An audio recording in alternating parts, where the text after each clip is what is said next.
You're listening to Stand Tall and Own It, the podcast for high-performing female leaders who are ready to make an impact by discovering the safety that comes from understanding their own value and exercising their own authority. I'm your host, Andrea Johnson, and I'm here to tell you it is time to just truly be you, my strong friend. It's time to stand tall and own it. Do you set New Year's resolutions? And if you do, how well do you keep them? That's what we're going to talk about today. Setting them, figuring out whether or not they need to be goals or just resolutions, and how you set yourself up for success. Welcome to the next episode of Stand Tall and Own It. I am your host, Andrea Johnson. And before we dive into that content, I just want to give you a brief update on how things are going this year for me. This is January of 2024, and I have not had a podcast episode out this month, except for on the 1st. And the reason is because I just had so many other things going on and my capacity was such that I could not. And that's one of the things we will address later, talking about our capacity and our energy for our resolutions and goals. But as far as catching up is concerned, I've had a great start to my year. I have had some business travel where I learned some new processes and met some new clients or potential clients, and really just kind of revisited that idea that I love to travel for business. I love to travel, period, but let's face it, that's just the way it is. But I do love to travel for business, and I think I'm going to put a whole lot more of that into my 2024. Then on the 15th, as I have shared in several of the past episodes, we had our inaugural Live to Lead conference here in Charlottesville. Fabulous feedback on that, and it actually turned out really well. And some of the things I learned from that one was it built my confidence. It showed me that I actually really love doing conferences and workshops. I have spent the last 2 years pretty much on one-on-one coaching, and I'm good at it. I like it. My clients are always happy, but I'm learning that it's a little draining for me. Whereas working on keynotes, I need more interaction than that. So I have come to realize that I am the sweet spot for me is right in between that middle ground where I do workshops and group coaching programs. And I really love it. So I'm excited about that. Then that same week, I was able to give a workshop to our local Chambers Business Women's Roundtable, which is what I'm sharing with you today. It's all about goal setting, being thoughtful, and just having a nice, thoughtful approach and understanding yourself as you do it. So I'm going to share that with you today. But then, of course, we've had this huge cold snap across the entire country. And here in Virginia, we've really been hit hard, but not just with the cold weather. My son has come home with a cold. I've been dealing with a cold. So there's been a lot going on that has just kind of sapped my capacity to be able to do a podcast episode. And, we talk about, and I even spoke with a client about this yesterday, we talk about being consistent in areas of life and how that actually breeds good things.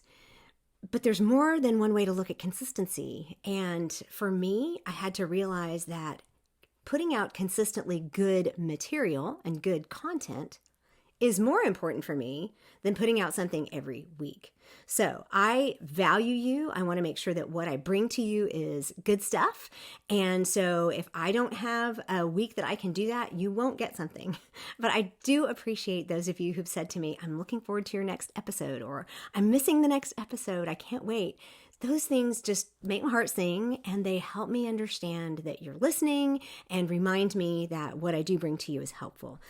So anytime you want to reach out, either in person, if you're here in the Central Virginia area, or online, or through social media, please do so and let me know how I'm helping you and what you might want to hear.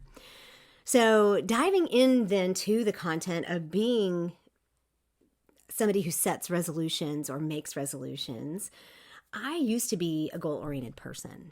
Are you one of those? For me, it was every single time I had a job interview, one of the things that was like on my script of the things that I said was that I was goal-oriented and that I could accomplish a lot in a short period of time. Now, those things are all true, but what I had to understand as I grew was that my goals were changing and the types of goals I needed to set were changing. And being in that environment where I had to just continually imitate other people's principles, don't get me wrong, it's great to pull in Covey or David Allen or, for me, Maxwell, all of these principles that are very helpful in the way we do our work or the way we set our goals. That's all good until it gets to a place where it no longer honors who you are. And if you're not able to take a little bit of a buffet approach to it and say, well, I'm going to pull a little bit from here and a little bit from there and a little bit from this other one and say, I'm going to honor who I am, then you're going to have a problem. I found that I was a little bit of like a treadmill. I use the example of I'm a walker and I tried to be a runner for a while, but I fell and in the dark, yes, I know, but I fell and I hurt myself. And so just getting back into walking is good for me. Plus, I used to weigh a lot. I'm 5'1.5". I used to weigh over 300 pounds. So my knees are a little bit shot. And so walking for me is just lower impact and just helps me. But I am not a treadmill walker. Treadmills are just too regulated and precise. And, it's that exact, even if it speeds up for a little while and slows down for a little while, it's this gait that it's difficult for me to keep. So when I walk on the road, I will remind myself to walk faster, or I will talk and talk on Marco Polo and walk at the same time. And if I'm animated about something, I'm going to walk faster. If I'm kind of relaxed about something, I'm going to walk slower. I meander on the road. If I'm walking with someone, I'll bump into them. And, my sister's like, seriously? But that's just who I am, and I need to recognize that when I walk, I don't walk well on a treadmill. So if I can't walk on the road or on a trail or something like that, what I'll do is I'll pull out my exercise bike, because even then, I can't be on like something that's exactly the same speed all the time, because it just isn't who I am. But I can do that rather than walking on a treadmill. I love to tell the story of a good example of what happened to me in 2023 as an example of what happens when you're on a treadmill and it doesn't work for you. My husband has terrible feet. And we went to a store like, I don't know, a Happy Feet kind of store or something, where they wanted to get all the information they could get to help him have feet that were happy, right? So they put him in the foam and got the impressions of his feet, and they were going to do orthotics, but before they closed out the order or the way they were going to work with him, they put him on a treadmill to look at his gait. They wanted to see how his ankles rolled and because he has really flat feet.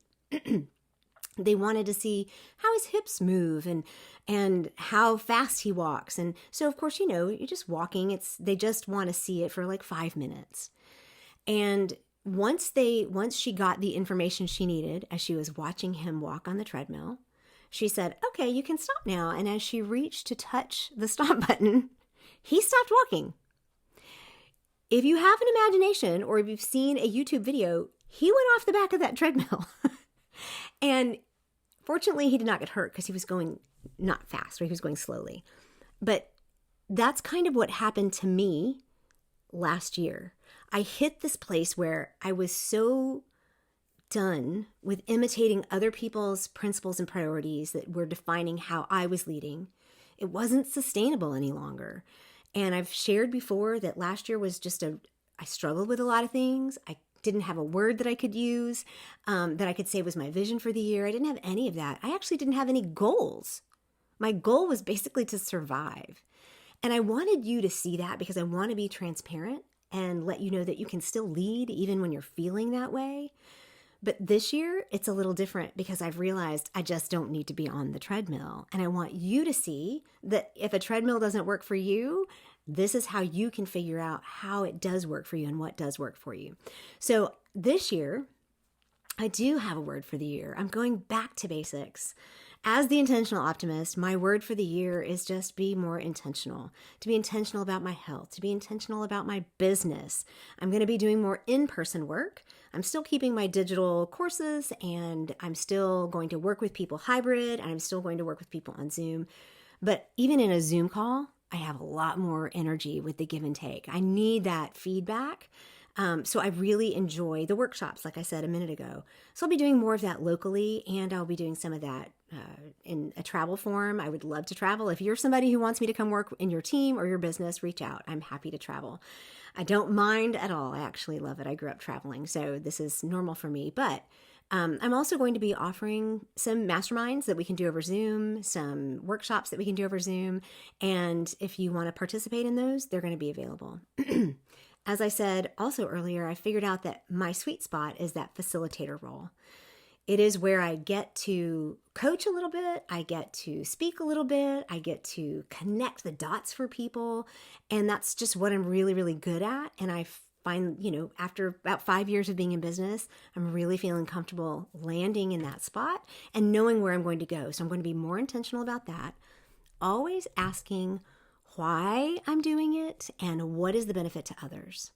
Because being in business for yourself, especially if you're in a service industry like mine, if I'm not asking what the benefit is to somebody else, there's no reason to do it. So I have resolved to be intentional this year. That's my only resolution. Some people will make like resolutions as if they're goals. I have not. A resolution is literally just a firm decision. It's a decision to do or not do. It's a decision to act or not act. It is only a decision. It is not binding unless you make it so. So what I want to share with you is this workshop that I shared with the Businesswomen's Roundtable here in Charlottesville. And it's what I think you need, the layers that you need to understand about yourself in order to resolve and then set intentions or goals that you can actually achieve. How does that sound? I love it. It is literally what I had to do this last year, and I'm using it with my clients, and I think it's very, very helpful. So there's 3 layers you need to consider, but before we do, the very first thing you need to know is that you need to identify what your desires and your needs are.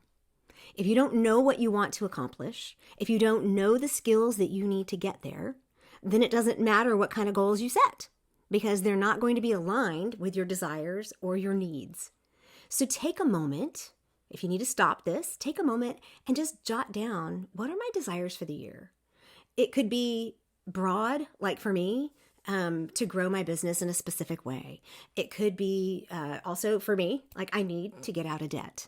These are just things, or it could be for me, I need to get healthy again. Last year, 2 years ago, one of my goals was to become strong.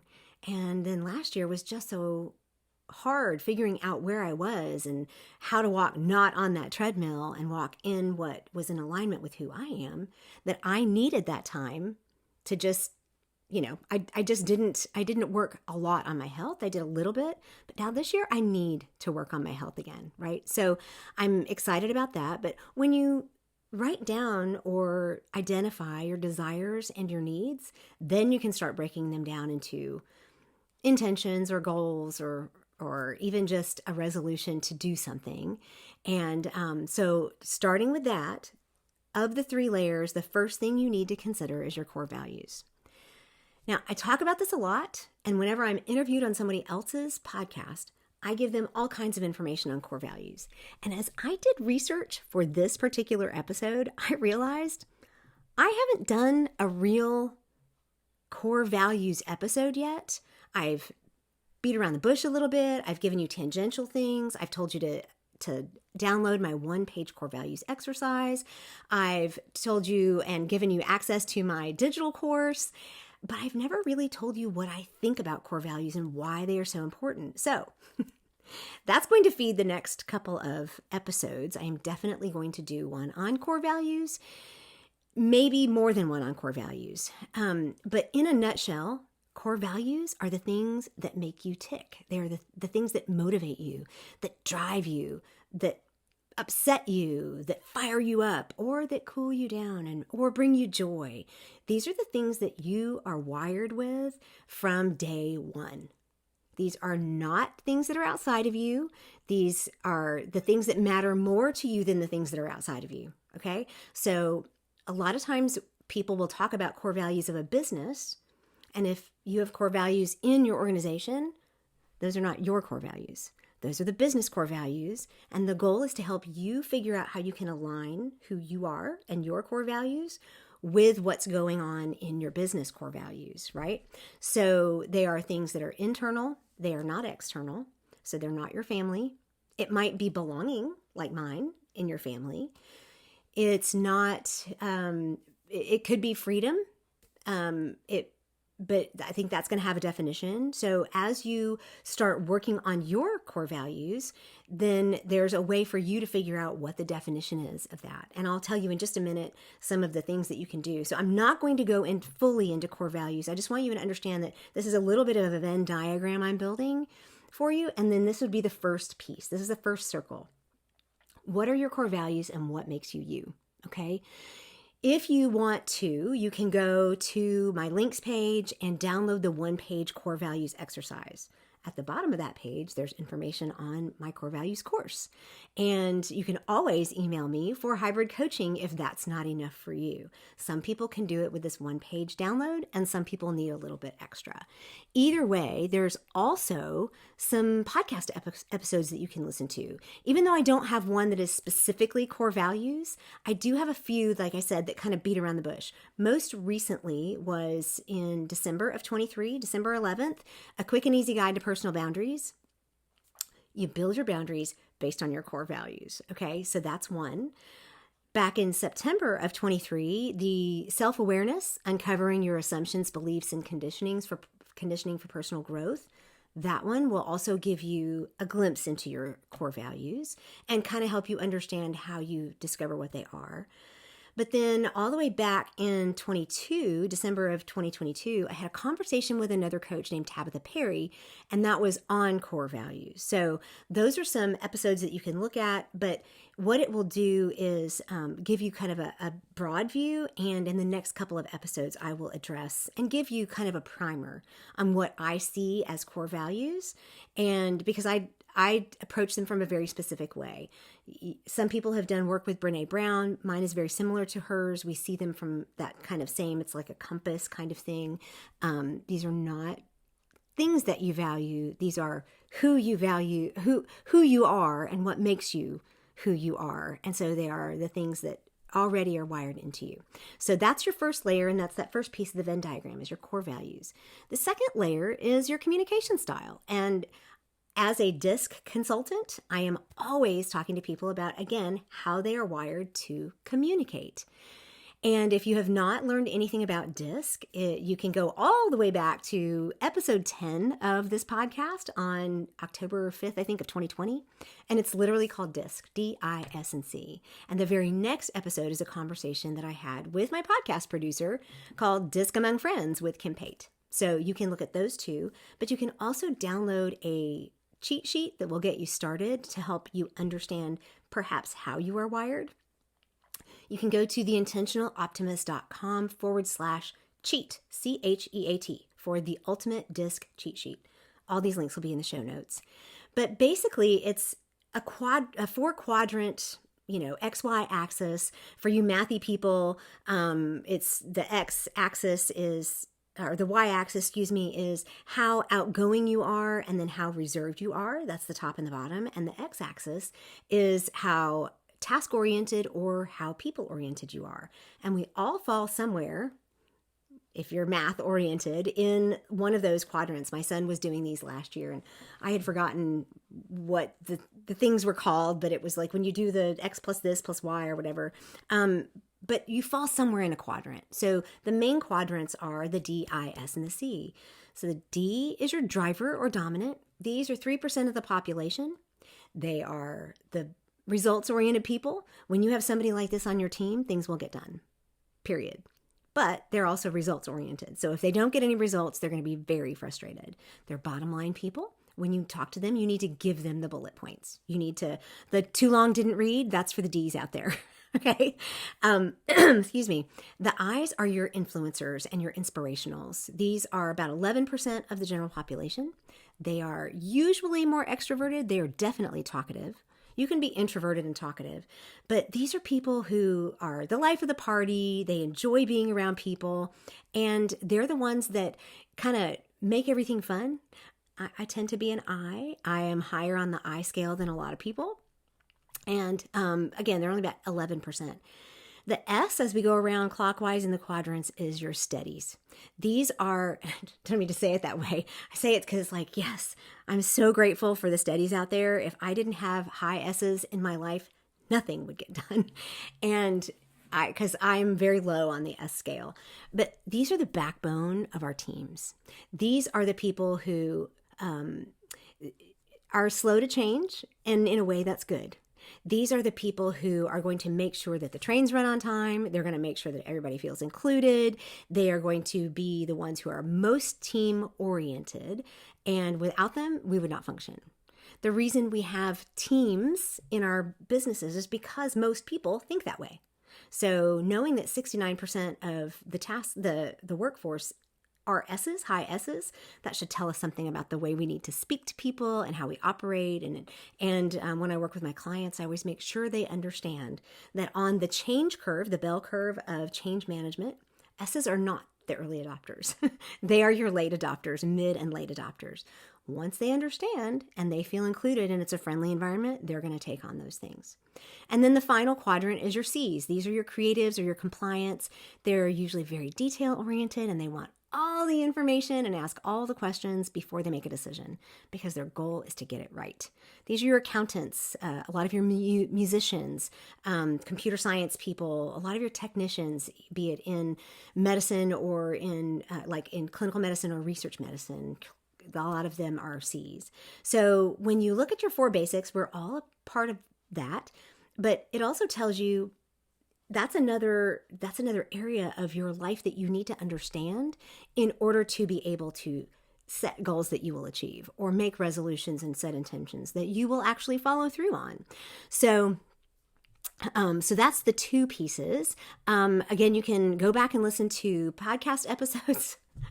Or I don't know if y'all are seeing this, but on my screen, for some reason, there are balloons flying up on the screen. And I think it's because I did something with my hands and Photo Booth is actually reading that. I know Zoom does that. So if that shows up on YouTube, y'all just enjoy it because it's celebrate. Yay! We get to understand our disc. If not, and you're just listening on the podcast audio, then you're missing out if it's over on the YouTube side.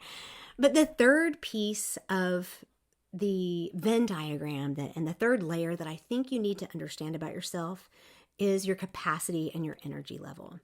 And when you look at your core values, they're going to tell you about your capacity and energy level. When you look at your disc wiring, they're going to tell you about your capacity and energy level because especially if you fall on the more reserved side and you're not super extroverted or you're not super outgoing, your energy level is going to be lower. And if you're more task-oriented, then being with people all the time is going to wear you out.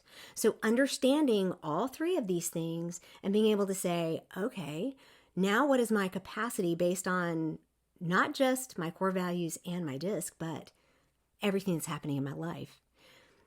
I like to also differentiate with energy levels between whether you're a sprinter or a marathoner. I am a sprinter. I am not a marathoner, both physically and emotionally and mentally, energy-wise. I can do things in spurts and then get my energy back in spurts and energy back in spurts. I have one process that I have been doing for many months, and that is getting in Virginia, it's called the Small and Women-Owned Business License or certification. And partly it's just because I have the energy to do a little bit of that governmental regulation stuff, and then I just got to take a break. And then I'll come back to it, and then I'll take a break. I'm not a marathoner in any way, shape, form, or fashion, which is why I need some of these S's in my life that actually help me close the loop on things. But if you know how your energy needs to be expended, then that gives you the ability to set goals and intentions or even resolutions based on how you expend energy. On top of that, you need to know what your energy level is like right now. Earlier in this episode, I shared that at the beginning of 2023, I coasted in on fumes. I had nothing left, and I knew that my January was going to be very busy, so I really just needed to take the time and recover and recuperate. Because by the time I get from January to December, my energy is low. And I learned a couple of years ago that I just block off December. I would love to take all of December and not work one bit. That's not going to work for me right now. Maybe this year I can do that. It just depends on, how your revenue stream works. But for me, I know that my energy by the end of the year is low. Energy during the winter is low. I heard somebody say the other day that January is like the Monday of the year. Like, oh, yes, I don't like the gray days. I can't take it. It's hard for me. My energy level is low. But you also need to know what drains you, what uses your energy. I use a life wheel with my clients to help them understand what parts of their life they are satisfied with and what brings them fulfillment. But at the end of the year, as we do a review, we switch that around and we say, what drains me? What took my energy this year? Because if it's something that takes my energy, I don't need to set a goal that's going to put me in that quadrant or that category or that area of my life on a regular basis, because it's going to drain my energy. So when you have those things in place, when you know your core values as one piece of that first circle in your Venn diagram, and when you know your disc wiring, how you communicate and how you need to have communication information given to you, and then when you take all that put together and say your third bucket, if you want, or the third circle on your Venn diagram is your energy and your capacity, then you can make resolutions. You can resolve and make firm decisions to do or not do, to figure out where you want to make resolutions. If you're somebody that is a sprinter, you don't need to be making 10-year goals. You might say, okay, 10 years from now, that's my dream, but I need to set 1-year goals or 1-month goals. If you're a marathoner, then you can do that kind of thing. You need to know you. And my goal here is to help you understand yourself. My friend Lee McCraw-Levitt, who is also a coach and an artist, and she just really has some amazing takes on things. When we did our vision workshop back in the beginning of 2023, I don't know if I shared this or not, and I didn't even do a vision board. I just couldn't do it. So I facilitated a vision board workshop, but I didn't do one for myself. She actually brought to that workshop this idea that sometimes all we need is an intention. And she made this little equation that I just love.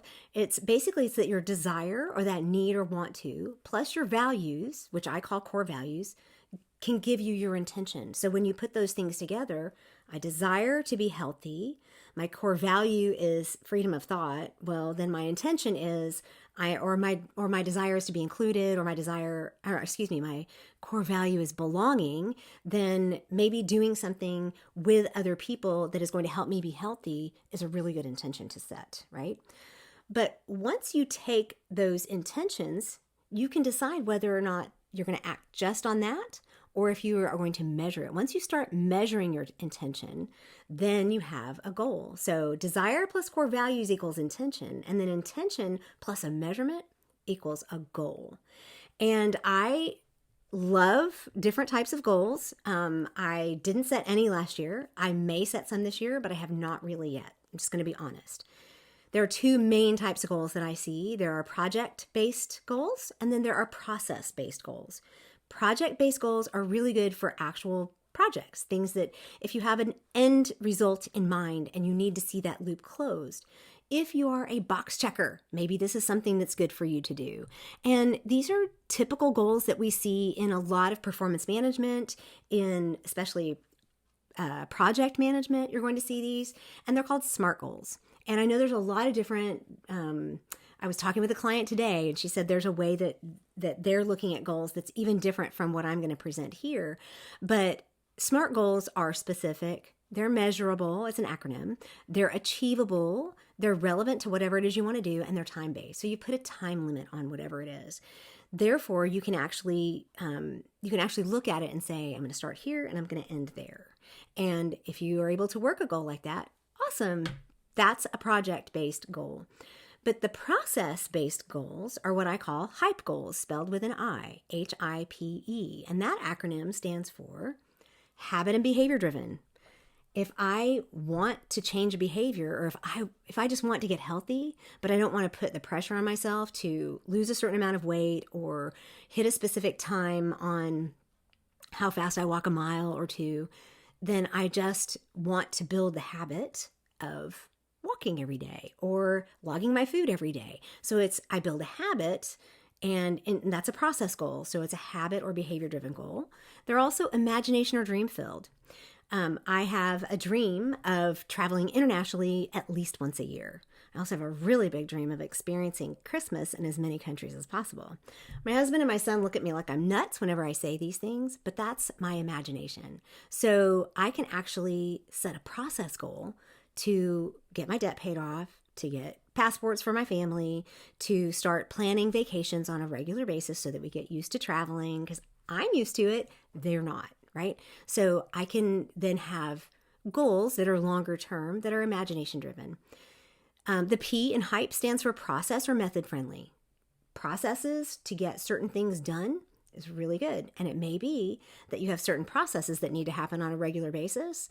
So you might want to set yourself a process goal that is, and then you can set your own method up. But they're also encouraging and uplifting, right? For me, I need something to really encourage me along the way because I'm a sprinter. So if I have to do something that is longer term, it really helps me to have something that is encouraging, that kind of gets me through to the next. If I'm sprinting and then I need a recovery period, I need something that is encouraging and uplifting to get me through that recovery period. So once you understand the types of goals, like if you have your 3 pieces and you have the types of goals and you say, I want to do these things, then let's set you up for success. And there's a couple of things that we need. Statistics tell us that if you write your goals or your dreams down, your chances of achieving them increase by 20%. Statistically, that is the case. If you then take those that you've written down and make actionable tasks out of them, for instance, if I want to get healthier, and one of the things I want to do is walk, and I say I want to walk more times than I do not, so then I have check boxes on my planner, and if I check off 4 boxes in 1 week, I have accomplished that goal. But the actionable task is getting in 4 walks a week, right? If I get in 7, that's even better. But it's an actionable task. When you do that, it increases your chances to 40%. If you then tell someone else about them, like talking to my sister or getting on Marco Polo and telling everybody that I normally communicate with, I'm walking today, then you are 65% more likely to achieve your goals. And then the real kicker is if you actually regularly meet with someone else and review them. You've probably heard me say these things before, or maybe not, because last year I was kind of anti-goal. But if you regularly meet with someone, an accountability partner, a group coaching program, your boss, your staff member, your friend, anybody that will hold you accountable to the goals that you set, you are 90% more likely to achieve the goals and the resolutions that you set. So if you're someone who says, well, I always set resolutions at the beginning of the year, and by January 20th, they're gone, maybe you need something that helps you set yourself up for success. John Maxwell talks about taking all those things and setting yourself up for success by crossing this bridge between one side of the river of inaction to the other side of the river of action. Maybe this will be something that's helpful for you. Ways you can do that is put the bridge right in front of you. When you're in a city and there's only a certain number of bridges that you can cross, you've got to drive to that bridge. But if all of a sudden you just have a bridge that appears, sweet, cross right there, right? So put the bridge in front of you. If it's a habit that you're forming, make it stackable, like James Clear says. Like, make it something that you build on top of another habit. Another piece for taking that bridge and putting it in front of you and making it easier to move to the other side of the stream for action is to start at the beginning. I need to get out of debt, but I can't just all of a sudden pay it off. And I want to get healthy and I want to lose my 20 pounds that I put on over the last couple of years, but I can't do that today. I have to start at the beginning. So what is the beginning? Engineer your way back and find out what the beginning steps are. And then look at the value of small steps. In Korea, where I grew up, they have a saying that's shijaki panida, which means the beginning is half done. And we all know this, right? It's like overcoming that obstacle of beginning is usually what gets us there faster. So consider the value of small steps and remind yourself that what you do is more important than what you feel. I don't really love the phrase fake it till you make it, but it's that same concept. Sometimes we need to do a couple of things to remind us that we feel better when we do them. I saw a reel the other day where it was a girl talking about getting dressed, and she said she was pulling jeans out of the drawer or something, and she said, "This is extroverted me made plans to go out tonight, and introverted me is now having to get dressed." But she said, "But I always feel better when I go out," right? It's like even just doing things like that. If you actually take the action, then you remind yourself that you feel better when you do that. And then, of course, inaction, of course, builds doubt, but action builds confidence. So for me, I'm ready to move into the rest of 2024 with a very intentional mindset. How about you? Are you ready to join me? I would love to hear from you, and I'm going to give you a couple of ways to do that, and I'm going to tell you what I want to hear. If you would go to social media and find on Facebook or Instagram or LinkedIn one of the post that actually talks about this podcast episode and reply to it, or DM me in there and just say, "This is what I'm going to do this year. This is my word for the year." Maybe I'll put some posts out with this particular podcast episode. But when we talk about capacity, sometimes we're busy and we don't always have the capacity to put as much social media out there as we want. But if I hear from you, then I know what you're going to do. Maybe I can help hold you accountable. We could be accountability partners. It doesn't have to be a formal thing, but I want to know what resonates with you. Is the process goal thing something that works for you? Is just understanding that your capacity matters as much as even your core values and your communication style. If you don't have the capacity to accomplish the goals that you want to do, why set them, right? You need to be understanding of yourself. So I need to hear from you, or I want to hear from you, what resonated. What are your resolutions this year? What did you resolve? Maybe just to have a word or a theme for the year. And then maybe what are your intentions and your goals? So DM me, comment or reply, or share one of these to your stories. Tell other people, I'm going to do this, right? If this is helpful, share it with your friend. I would love to hear from new people. Of course, you can email me at Andrea@theintentionaloptimist. And if you're on YouTube, hit the subscribe button and share it with other people. Who knows? Maybe I'll have to go back and look at the video. Maybe you get balloons this episode. Either way, let's do this together.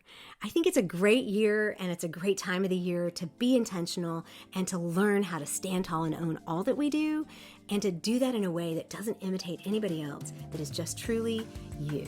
So, my friend, until next time.